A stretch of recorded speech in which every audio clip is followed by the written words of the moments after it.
करने वाले लोग कहते हैं कि भाई हमारी हिस्ट्री बिगड़ रही है इस मूवी की वजह से। तो भाई अगर एक मूवी हिस्ट्री को बिगाड़ सकती है तो जाओ तुम भी फिल्म डायरेक्शन का कोर्स करो, अपनी मूवी बनाओ, रिलीज करो, जो दिखाना है दिखाओ और सही कर लो अपनी हिस्ट्री। किस्मत की सबसे खूबसूरत आदत पता है क्या है? वो वक्त आने पे बदलती है। हमारा भी वक्त आएगा। अब देख तू हिंदुस्तानियों का सबसे बड़ा दुश्मन हिंदुस्तानी ही है। पाकिस्तान तो दूसरे नंबर पर आता है। धुरंधर फिल्म के डायरेक्टर आदित्य धर ने झूठा और वाहियात प्रोपेगेंडा फैलाने की कोशिश करी अपनी फिल्म के जरिए। तो रुको जरा, सब्र करो। हौसला, ईंधन, बदला। हौसला, ईंधन, बदला। आदित्य धर जब ऐसा करता है तो वो सिर्फ और सिर्फ अपना झूठा प्रोपेगेंडा फैलाने के लिए करता है। तो दोस्तों, देखा आपने किस तरह से धुरंधर मूवी ने ध्रुव राठी के मुंह पे चप्पलों की बरसात कर दी है, या यूं कहें सीधे सीधे कि ध्रुव राठी को बीच बाजार नंगा कर दिया है। क्योंकि आपने देखा कि जब पद्मावत मूवी के समय उसमें कुछ कंटेंट को लेकर के हिंदू संगठनों ने उसके विरोध में आवाज उठाई, तब ध्रुव राठी का ये बयान था कि पद्मावत तो सिर्फ एक मूवी है और उसको सिर्फ एक मूवी की तरह, एक एंटरटेनमेंट की तरह दिखना चाहिए, न कि इतिहास की तरह। और अगर जिनको प्रॉब्लम है कि पद्मावत मूवी से उनकी इतिहास बिगड़ रही है तो वो जाकर के अपनी सही इतिहास की एक मूवी बना ले, उसमें जो दिखाना चाहे, जैसे मर्जी दिखाना चाहे वो दिखा लें। लेकिन जैसे ही धुरंधर 1 मूवी रिलीज हुई तो वही Dhruv Rathee, freedom of speech, movie की आर्ट एंड कला की ज्ञान देने वाला ध्रुव राठी पद्मावत मूवी को एक प्रोपेगेंडा फिल्म बताने लगा और इनफैक्ट धुरंधर मूवी को डाउनग्रेड करने के लिए अपनी ही वीडियो में एक बवंडर भी दिखा दिया।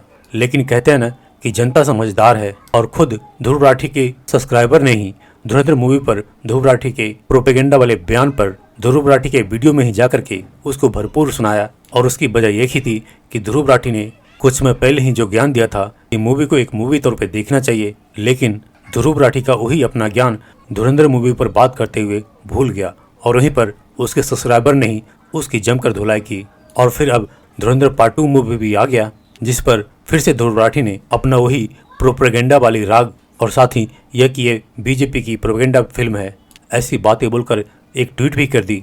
और इनफैक्ट देखेंगे तो आप पाएंगे कि कुछ ऐसे सर्कल हैं, चाहे ध्रुव राठी हो, अरफा खानम हो, कांग्रेस के कुछ लोग हों, और यहाँ तक कि कई पाकिस्तानियों के जो नरेटिव बोलने का तरीका खासतौर से इस धुरंधर फिल्म के ऊपर देखेंगे तो एक ही है। तो दोस्तों, आइए देखते हैं आज की इस लेटेस्ट वीडियो को।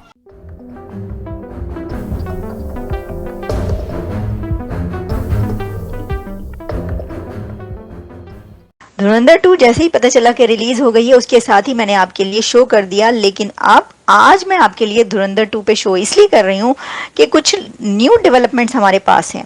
उसमें सबसे बड़ी डेवलपमेंट तो ये है कि धुरंधर मूवी पर मैंने देखा कि जो रियल कैरेक्टर्स जो कि पाकिस्तान से लिए गए हैं, उन रियल कैरेक्टर्स ने भी रिएक्ट किया है। देखिए, वैसे रिएक्ट तो बहुत ज़्यादा किया जा रहा है, रिएक्शन तो बहुत ज़्यादा है। इतना ज़्यादा रिएक्शन है कि जो है ना वो कह रहे हैं हम नहीं मानते जुल्म के ये ज़ाब्ते। मतलब कि धुरंधर 2 ने तो ना बस कत्लेआम कर दिया है सबका। पाकिस्तान के अंदर तो एक, जिसे कहते हैं ना, पिटन, कि भाई ये फिर बना दी, एक और इसका पार्ट निकाल दिया इन्होंने। और एक और पार्ट में भी जिस तरह पहले धुरंधर के मूवी में पाकिस्तान को जो है मलाइन किया गया था, लियारी का जो है गलत नक्शा खींचा गया था, प्रोपेगेंडा फिल्म थी, उसी तरीके से ये वाली भी जो धुरंधर 2 है ये भी प्रोपेगेंडा फिल्म है। ये बातें की जा रही हैं पाकिस्तान के अंदर। ये मैं आपको बता रही हूँ कि जी जो आम एक रिएक्शन जो है वो आ रहा है, जैसे कि जब आप मीडिया और सोशल मीडिया पे देखते हैं तो वहां पे तो धुरंधर कहना ही नहीं आ रहा। कह रहे हैं जी पाकिस्तान में कहा जा रहा है जो स्क्रिप्ट है ये तो मोदी ने खुद लिखा है अपने कलम से, ये तो अजीत डोवल ने खुद लिखा है अपने पेन से, क्योंकि ये सब कुछ जो कुछ पाकिस्तान के बारे में, यानी देखिए वैसे तो लियारी के बारे में दिखाया गया ना, तो जो कुछ दिखाया गया ना लियारी के बारे में सब इन्होंने बैठ के अपने पेन से लिखा है ताकि ज्यादा से ज्यादा प्रोपेगेंडा किया जाए। अब देखें, अगर तो मोदी साहब ने लिखा है या अजीत डोवल ने लिखा है, भाई बड़े कामयाब राइटर फिर तो वो साबित हुए, कमाल कर दिया भाई उन्होंने। है ऐसी मूवी लिखी है कि वो कहाँ से कहाँ जा रही है। भाईजान, पहले जय सैन ने क्रिकेट को बदनाम किया, अब नरेंद्र मोदी सिनेमा को बदनाम कर रहा है। मतलब अब सिनेमा की स्क्रिप्ट नरेंद्र मोदी लिखता है। ये क्या बक रहे हो मादरचोद? ये धुरंधर मूवी मैंने आज देखी 25 रुपए में, और आपको पता है भाईजान 4 घंटे पहले मुझे रगड़ा गया, मेरे दिल को रगड़ा गया, मुझे बहुत दुख हुआ इन 4 घंटों को देख के। और ये पूरा 4 घंटा बॉडी ने हमारे पाकिस्तान की बहुत बदनामी की और 2028 का इलेक्शन जीतने के लिए ये मूवी बीजेपी फ्रेंडली बनाया। हम बहुत दुखी है, इन्होंने तो सिनेमा को बदनाम ही कर दिया है। नरेंद्र मोदी क्रिस्टोफर नॉलन की तरह भी स्क्रिप्ट लिखने लगा है। हमारे प्राइम मिनिस्टर क्यों ऐसे स्क्रिप्ट नहीं लिखते? हमारे आसिफ मुनीर साहब क्यों धुरंधर की तरह फिल्म नहीं लिखते? हमारे आसिफ मुनीर साहब क्यों दिन भर अपनी खवातीन के साथ लगे रहते हैं? मोदी को आप लोग देखो यार, ये कितना बदनामी हम लोगों को कर रहा है। आप लोग क्यों मोदी की तरह कोई धुरंधर नहीं लिखते?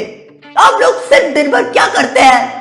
सिर्फ आप लोग अपनी खवातीन के साथ सोना चाहते हैं। अरे बाप रे, ये तो धोती खोल रहा है। मतलब यार, इतनी बदनामी पाकिस्तानी कभी नहीं हुई जितनी अब हो रही है इस धुरंधर के बाद। हमारा साहिबजादा फरहान 2 मूवीज बनाएगा, एक 8 घंटे का और एक 16 घंटे का। तुम्हारा धुरंधर तो सिर्फ 4 घंटे का था ना। अब तुम तैयार हो जाओ 24 घंटे की मूवी के लिए। पहला मूवी आएगा राफेल 60 टाउन पे, जिसका हीरो होगा हमारा किंग बाबर आजम, जो कि एयरक्राफ्ट चलाएगा और वो तुम्हारे राफेल को गिराएगा सपने में। और दूसरा मूवी बनेगा बुमराह के ऊपर, जो जिस तरीके से उसने बुमराह को 30 सिक्सेस मारा था ना, पिछली बार तो सिर्फ उसने डॉक्यूमेंट्री बनाया था। इस बार वो बहुत बड़ी फिल्म बनाएगा, तब तुम लोग रोना। तब मुझसे मत कहना कि तुम लोगों ने ऐसा मूवीज क्यों बनाया, क्योंकि इसकी शुरुआत तुमने की है। अब राफेल डाउन और बुमराह टाउन फिल्म आएगा, तब एडियस तुम्हें पता चलेगा कि जब बदनामी होती है सारी मुल्क में कैसा लगता है। तुम बहुत बुरे हो एडियस, तुम बहुत बुरे हो। लेकिन इससे भी ज्यादा जो कैरेक्टर जो है वो बहुत ज्यादा टॉक ऑफ द टाउन बना है, वो है राकेश बैदी का कैरेक्टर, जमील जमाली का कैरेक्टर।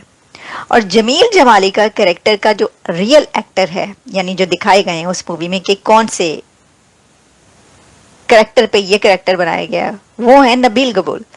अच्छा, मैं देख रही थी कि इसके ऊपर बात हो रही थी, तो इंडिया में एक प्रोग्राम में नबील कबूल की बात बोली बताई जा रही थी, तो उनको नबील गलोब कहा गया। नबील गलोब नहीं है वो, he is not Nabeel Galob, he is Nabeel Kabool. अच्छा, नबील कबूल बहुत सीजन्ड पॉलिटिशियन है, उनके जो बाप दादा मतलब वो सभी पॉलिटिशियंस थे, उन्होंने भी इसके ऊपर बात की है और बड़े नाराज हुए। नबील कबूल तो बहुत नाराज हुए, उन्होंने कहा जी मेरा जो कैरेक्टर है वो ऐसा दिखा दिया इन्होंने, लियारी को क्या दिखा दिया, प्रोपेगेंडा किया इंडिया ने, लियारी तो आपको पता नहीं क्या है, लियारी में ये है, और मैं तो जो हूँ वो मेरे के लिए जो है कॉमेडियन ले लिया। और बाई कॉमेडियन ले लिया, राकेश बैदी ने जैसी एक्टिंग कर छोड़ी है, वाह। तो उसमें उन्होंने कहा बहुत सारी बातें की। उन्होंने कहा जी उस वक्त तो जो है वो दिखाया जी मेरी बेटी जो है वो जा रही है इस तरह उसके साथ, इंडियन जासूस के साथ, उस वक्त तो मेरी बेटी शायद पैदा भी ना हुई हो, या 2 साल की वगैरह वगैरह, इस तरह की उन्होंने कुछ बातें की। देखिए अब same to same word to word तो वो नहीं ना, वो सारी बहुत सारी चीज़ें इसके अंदर फिक्शन भी होता है।